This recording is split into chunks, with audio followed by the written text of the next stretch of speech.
Ayan, so kahapon nga mga kutsero, no? Ay, All Saints Day. Today ay All Souls Day. And syempre, hindi pa rin tayo tapos sa pagkilala sa ating mga yumaong mga kamag-anak, minamahal sa buhay. Di ba pagkilala, yung pag-alala sa kanilang lahat. At syempre, kasama po sa seremonyas na yan kahapon, pumunta rin si PBBM sa libingan ng mga bayani. Pumunta rin siya kahapon. At ito, siyempre, isa sa mga naitanong sa kanya, dami na namang press, ang dami na namang ambush interview, tatanong siya tungkol doon sa mga kabalbalan ni Sara Duterte o yung mga kalokohan niya. Yung mga kalokohan ni Sara Duterte. Ito yung sinabi ni PBBM. No comment. No comment daw, sabi niya. Panoorin natin yung balita tungkol dyan. I'd like to ask of your thoughts about the statement made by the Vice President about the remains of your father. I'd rather not, thank you. Matipid ang naging tugon ni Pangulong Ferdinand Marcos Jr. nang tanungin tungkol sa naging banta ni Vice President Sara Duterte na huhukayin ang labi ng kanyang amang si Marcos Sr.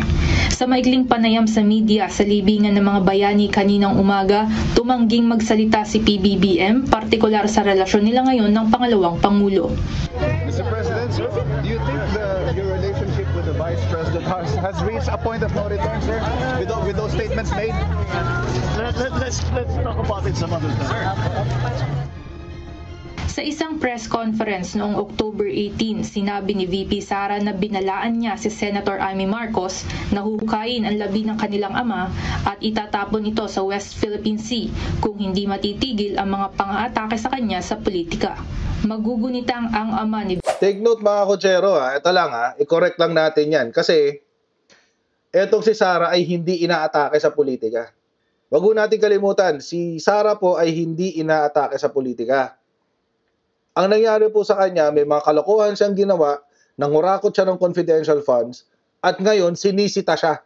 So, kumpara sa kanya, ang dating noon, pag-atake sa kanya, mukhang kailangan niya yatang mag-review ng ano ba talagang atake sa hindi. Tuloy natin. VP Sara na si dating Pangulo Rodrigo Duterte ang nagpasya na mailagak sa libingan ng mga bayani si Marcos Sr. noong taong 2016 sa kabila ng pagtutol ng anti-Marcos groups. Sa isang mensahe sa libingan ng mga bayani, inalala ni PBBM ang mga iniwang turo ng kanyang ama na aniya ay mas naiintindihan niya ngayong siya ang nakaluklok sa pwesto. Ngayon na nakaupo ngayon ako bilang Pangulo, mas lalo naging mahalaga kanyang nakasalita. Muli namang binigyang diin ni Pangulong Marcos ang kanyang pagnanais na maipagpatuloy ang nasimulan ng kanyang ama, partikular na ang pagpapaunlad ng Pilipinas. Kailangan patuloy natin ang trabahong sinimula niya, ipagpatuloy natin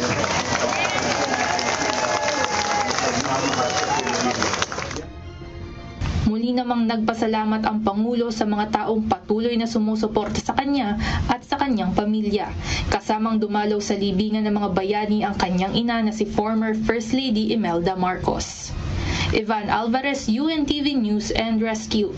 Diyos ang aming sandigan, serbisyo publiko. Ayun. Yun ang sinabi niya, no comment. No comment daw. Alam niyo mga kutsero, okay na rin. Actually ako, I prefer na mag-comment siya. Kahit konti. Kahit man lang sabihin na sabihin na that's your opinion, para siya sa buhay niya. Parang gano'n. Meron tayong kaibigan na kakilala si PBBM at malapit kay PBBM. Nung tinanong ko siya tungkol dyan, mag-react kaya si Presidente tungkol dyan? Sabi nako, it's beneath him, hindi siya mag-react dyan. Alam niyo naman si Presidente, masyadong mabait yan Hindi niya papatulan yan. Although, doon sa isang question, nagsalita siya, nag-comment siya. Ang sinabi niya, kung ang tanong was, yung bang relationship niya ni VP Sara is already at the point of no return. Yung kanilang working relationship ay nasa point of no return. Sinagot yun ni PBBM. Ang sagot ni PBBM, let's talk about it some other time. So, ibig sabihin doon, may opinion siya. Meron siyang gustong sabihin doon. Pero hindi muna natin pag-uusapan ngayon. Wag muna. Parang gano'n. Siguro, siyempre, bumibisita siya sa tatay niya, di ba? Hindi nga naman ito yung tamang panahon. Hindi nga naman ito yung tamang environment para pag-usapan ng politika. Di ba? Tama naman siya doon. So, okay lang yun. Walang problema doon. Abangan na lang natin kung kailan siya magsasalita dyan. Pero mga kutsero, ito nga, ako personally, kahit ano lang, kahit konting comment man lang na, alam mo yun. Kasi syempre, tatay mo pa rin yun eh. Tapos, sinabi ni PBBM din, the president meanwhile urged Filipinos to continue the good work that his father began so that he can truly rest in peace as he thanked his father's supporters for paying their respects. He added that the prayer for the nation in which Marcos Sr. prayed for Filipinos to have the strength to rebuild their lives and leave their selfish, corrupt, and derelict ways came from his father's heart. So, pagdating kay Sara, si PBBM, parang wala muna. Ayoko muna mag-comment dyan. Parang ganun siya. Kumbaga, hindi katulad ni Aimee, sasabihin niya, Sara still my best friend. Hindi ba yun nasabi ni Aimee? Sarah's my best friend. Oo, best friend naman doon niya si Sara. Tapos si PBBM, hindi pala, ito pala yung sinabi ni Aimee. Ang nag-aaway daw kasi ang kanyang minamahal na matalik na kaibigan at ang kanyang kapatid. Parang hindi niya kapatid pala. Parang hindi niya mahal yung kapatid niya, no? Kasi yung yung adjective ba? Adjective o adverb? O yung verb na minamahal, sinabi niya kay Sara Duterte, hindi sa kapatid niya. But anyway, baka malisyoso lang ako. Okay na rin yun, kahit pa paano, di ba? Kaso syempre, para sa akin lang something is better than nothing. Para lang ba alam ng mga tao kung saan siya kung ano yung posisyon niya ba sa mga sinabi ni Sara. But anyway, eto na ngayon mga kakutsero, no? May bagong fake news ang mga Duterte bubulagers. Ang fake news nila mga kutsero, ito. Ayan. Survey conducted by Pulse Asia Research Incorporated. Top government officials, awareness and trust rating, September 6 to 13, 2024. Trust rating ni Sara, 61%. Wow! Siya raw ang pinakamataas pa rin sa lahat ng mga opisyal. Taas na. Di lang siya, meron pang isa. Ito. Kung sino man tong si may-ari ng group na yan. Ganon din ang sinasabi nila. Oo. Inday Sara remains the most trusted and highest approved government officials. Government official pala. Alam niyo kung ba't fake news? Napakita ko sa inyo maya-mayang konti. Kasi kulang na naman yung kwento nila. As usual, mga kutsero, minamanipula na naman ng mga Duterte balahura bubulagers. Mga Duterte bubulagers, minamanipula na naman nila yung mga numero. Ang hina-highlight na naman nila ay yung siya yung may pinakamataas na average. Ulitin ko, kung matagal na ho kayo nanonood ng channel ko, hindi ho ganon magbasa ng survey. Hindi ho ito ranking. Buti sana kung ranking Ibig sabihin ng ranking, mga kutsero, meron kang first, second, third, or fourth. Meron kang ranking. Parang sa Senate. Yung sa Senate survey, yon ranking yon. Bakit? Kasi may kailangan mo ng top 12 Kailangan kapag nagpa-survey sila tungkol sa kung sino yung mga napipisil-pisil ng mga Pilipino iboto bilang senador, ranking talaga yon. Kasi kailangan mo makita yung number 1 hanggang 12. So top 12. Ranking yon. Itong survey na to, hindi ho yan ranking. So mali po yung kanilang pag-interpret. Mali ho yung kanilang pagbabasa nitong survey na ito. Pinipilit nila naman nila yung kanilang kaangatan.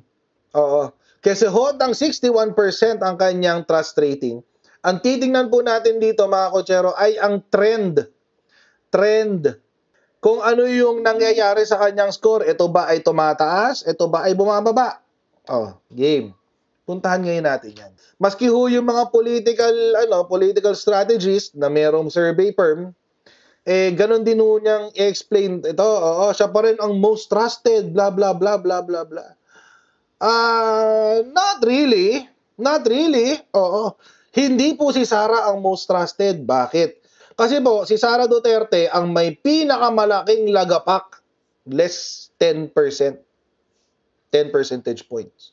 Actually, mas malaki yung kay Chis Escudero pala. 13, less 13. Hindi po siya ang most trusted. Bakit?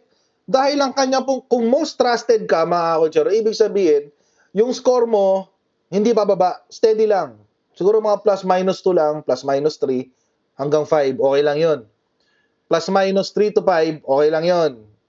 Pwede pa, carry. Sabihin nun, stable. Parang ano, parang heartbeat ba? Stable lang siya, dug-dug, dug-dug, dug-dug, dug-dug. Ganun lang siya, stable. Pero pag bumagsak ka ng ganyang kalaki, less 10 percentage points, ay hindi ka na trusted. Malaking porsyento ng mga Pilipino ang nawalan ng tiwala sa'yo. Fake news ho yan.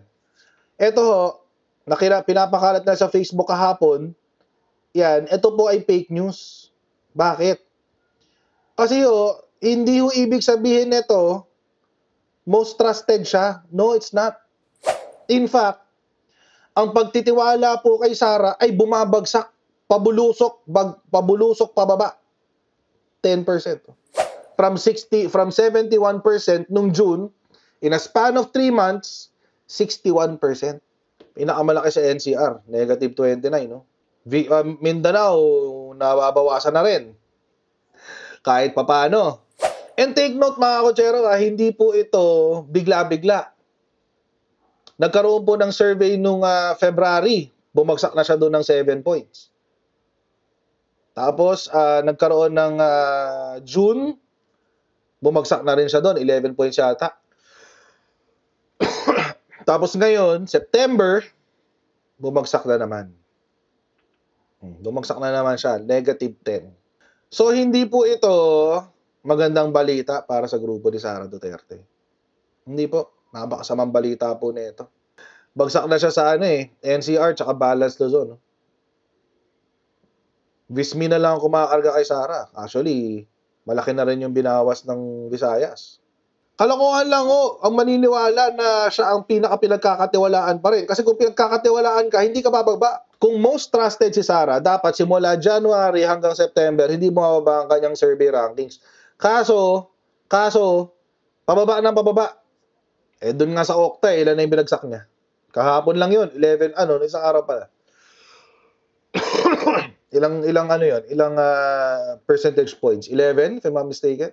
Ano na naman i-flex nila? 32 million? They're 32 million DS? Kaangatan yun, mga kotsero.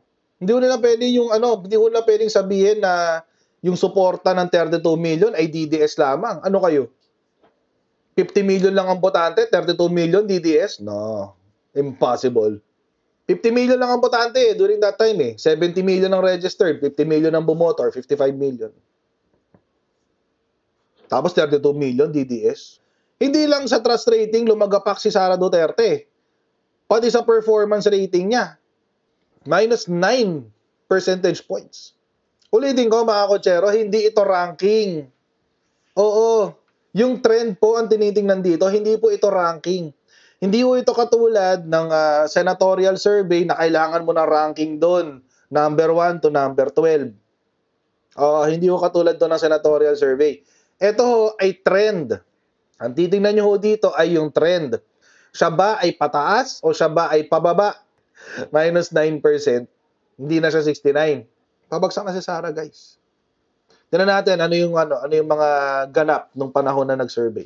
Yung pagka-aresto ni Gibbs, yan yung mga unang ganap. Tapos Alice Go na hearing, West Philippine Sea. Ay, matindi yan. Sa West Philippine Sea. Ito, the hearings concerning the budget of the Office of the Vice President with the Vice President and other OVP officials snubbing the second budget hearing in September 10, 2024. The Vice President said she is prepared to work with zero budget in the event that the OVP is defunded by Congress. So yan. Ito yung isang big event, malaking bagay na nangyari during the time na bumagsak sa survey si Sara. Yan, isa yan. Quadcom hearing sa war on drugs. Ito yung nagpabagsak kay Sara. Una, yung hindi niya pag-attend sa hearing ng Kongreso. Akala ba kasi nila ito-tolerate ng mga Pilipino na hindi ka haharap sa isang budget hearing? Lalo na at meron kang kontrobersya na katulad ng maling paggamit ng confidential funds? Nagkamali ang political strategist ni Sara Duterte. Ito yung nakapagpabagsak sa survey ni Sara. Quadcom hearings. Isa sa mga bagay na nagpabagsak sa survey ni Sara. Bakit? Nung connection niya kay Sara, si Rodrigo Duterte pang ang hearing na yan. Alam nyo mga kutsero, uulitin ko, si Sara po ay walang sariling political capital. Wala akong kapital na siya lang mag-isa. Ang kanya pong suporta ay mga tao na loyalist ng kanyang tatay na si Rodrigo Roa Duterte. Yun yung mga supporters niya. Actually, kung tutuusin, sa grupo nila, si Sara, si Bato, si Robin Padilla, si Bongo, lahat sila, pati yung senatorial slate nila, lahat sila ay nanghihiram lamang ng impluwensya ni Rodrigo Duterte. So wala pa dito yung pugot ulo, pugot ulo tapon West Philippines si drama niya. Wala pa dito yon. Expect mga kakutsero na mas babagsak pa siya sa fourth quarter. Dito pa lang bumagsak na siya. Hearing pa lang to Hearing in aid of legislation. Hindi pa nga to hearing in aid of legislation Budget hearing lang to mga kakutsero. Standard yan. Every year nangyayari yan. Dahil hindi niya sinipot, ano nangyari? Lagapak. Anong sinabi niya sa press? Inaatake ako.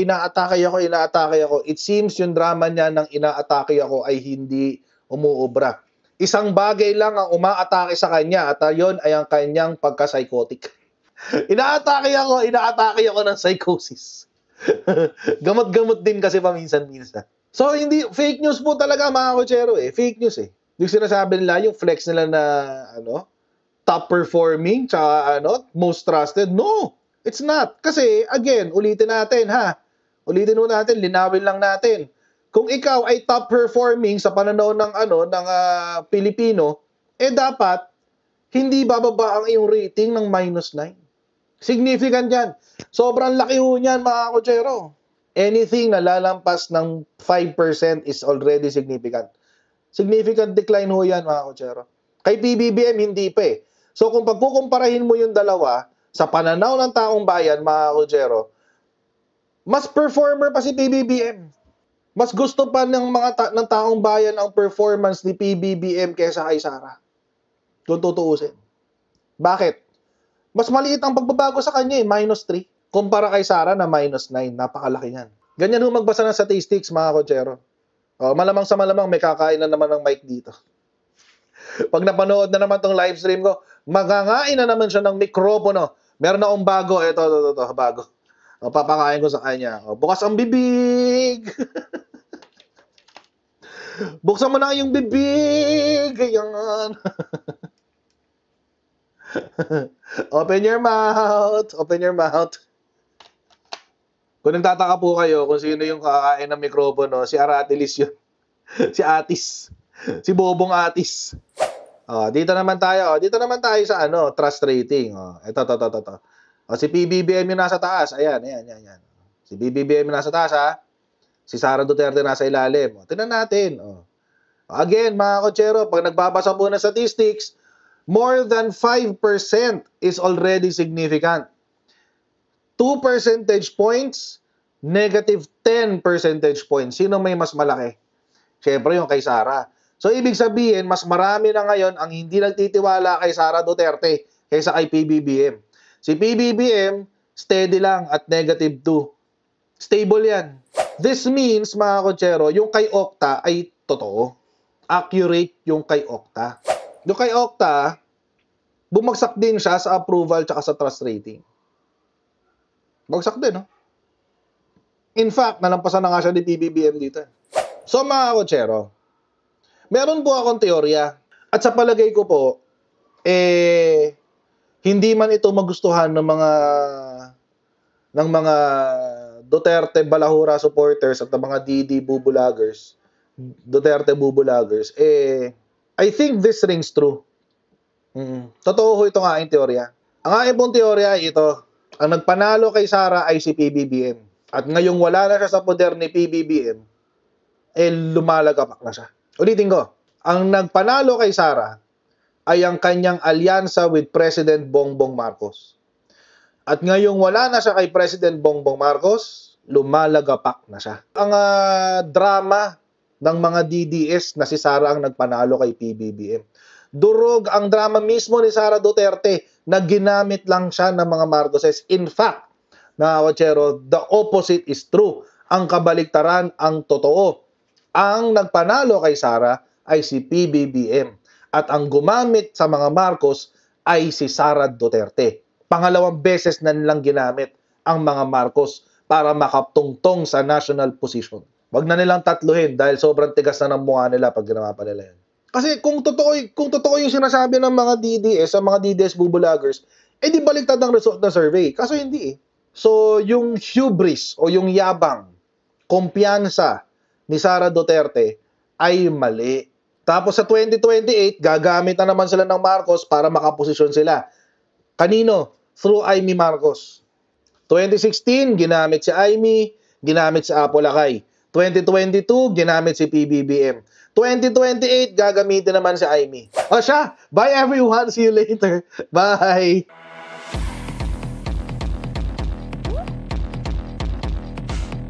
Pag ganun, huwag natin gawing tanga mga Pilipino. Mas maganda kasi nasa lugar ka ng tama kaysa yung pinipilit mo yung pagkakamali.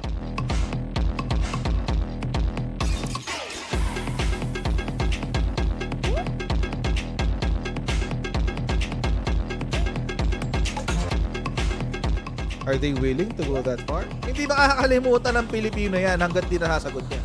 Sino ngayon nagsasabi ng totoo?